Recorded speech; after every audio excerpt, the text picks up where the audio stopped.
হাসান মাহমুদের বুদ্ধির কাছে হার মানলেন অজি ওপেনার ট্রাভিস হেড। দারুণভাবে বুদ্ধির ফাঁদে ফেলে তুলে নিলেন তার উইকেট। টাইগার পেসারের বলই যেন বুঝতেই পারলেন না তিনি। হার মানলেন দুর্দান্ত এক ডেলিভারির কাছে। ট্রাভিস হেডকে বুদ্ধির ফাঁদে ফেলে হাসান মাহমুদের উইকেট তুলে নেওয়ার সেই ঘটনা জানবো রিপোর্টে।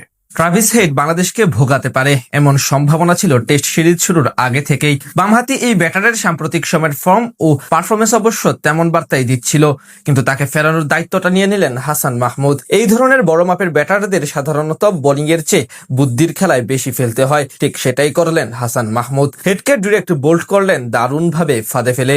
অস্ট্রেলিয়ার বিপক্ষে টেস্ট সিরিজে নেই বাংলাদেশের সবচেয়ে বড় হাতিয়ার নাহিদ রানা, তাই স্বাভাবিকভাবে মূল দায়িত্বটা তুলে নিতে হতো তাসকিন আহমেদ বা হাসান মাহমুদের দুজনের একজনকে। সেখান থেকে হাসান মাহমুদই শুরুতে দায়িত্ব তুলে নিলেন নিজের কাঁধে।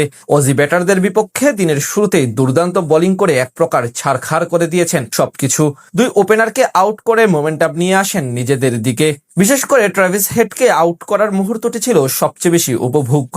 এদিন ডারউইনের টস জিতে আগে ব্যাট করার সিদ্ধান্ত নেন স্বাগতিক অধিনায়ক প্যাট কামিন্স। বিপরীতে একাদশে 3 পেসার নিয়ে বল করতে নেমে শুরুতে প্রতিপক্ষ ব্যাটারদের বিপক্ষে খানিকটা চাপেই ছিল বাংলাদেশের পেসাররা। প্রথম 10 ওভারে 2 অজি ওপেনার কোনো উইকেট পড়তে দেননি। 12তম ওভারে এসে প্রথম আঘাত হানেন হাসান মাহমুদ। তার করা অফ স্ট্যাম্পের বাইরের ডেলিভারি সামনে ঝুঁকে খেলতে গিয়ে উইকেটের পেছনে ক্যাচ দিয়ে বিদায় নেন ওপেনার জ্যাক ওয়েদারাল্ট। এতে ভেঙে যায় ওয়েদারাল্ট ও হেডের 71 বলে 45 রানের জুটি।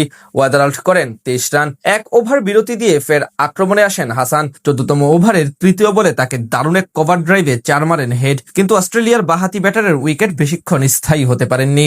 হাসান মাহমুদের ভেতরে ঢুকা বলে বোল্ড হয়ে যান হেড। সেখানেই তিনি খেলেন আসল মাস্টার গেম। হাসান ট্রাভিস হেডকে প্রথমে একটানা কয়েকটি ডেলিভারি করেন ওভার দ্য উইকেটে, যেমনটা তিনি আরেক ওপেনার ওয়েদারাল্টকে আউট করেছিলেন। কিন্তু সেই বলগুলো সহজেই ফ্রন্ট ফুটে গিয়ে সাবলীলভাবে সামলে নিচ্ছিলেন এই বামহাতি ব্যাটার। এমনকি একটি বাউন্ডারিও হজম করেন এই টাইগার পেসার। তাই নিজের অ্যাঙ্গেল পরিবর্তন করে হাসান রাউন্ড দ্য উইকেটে চলে যান ট্রাভিস হেডের বিপক্ষে। সেখানেই সফল হন। আগের বলে বাউন্ডারি হজম করার পর অ্যাঙ্গেল পরিবর্তন করে হাসান এবার লেন্থে অফ স্ট্যাম্পের বাইরে আড়াআড়ি ভাবে ডেলিভারি ছুড়েন।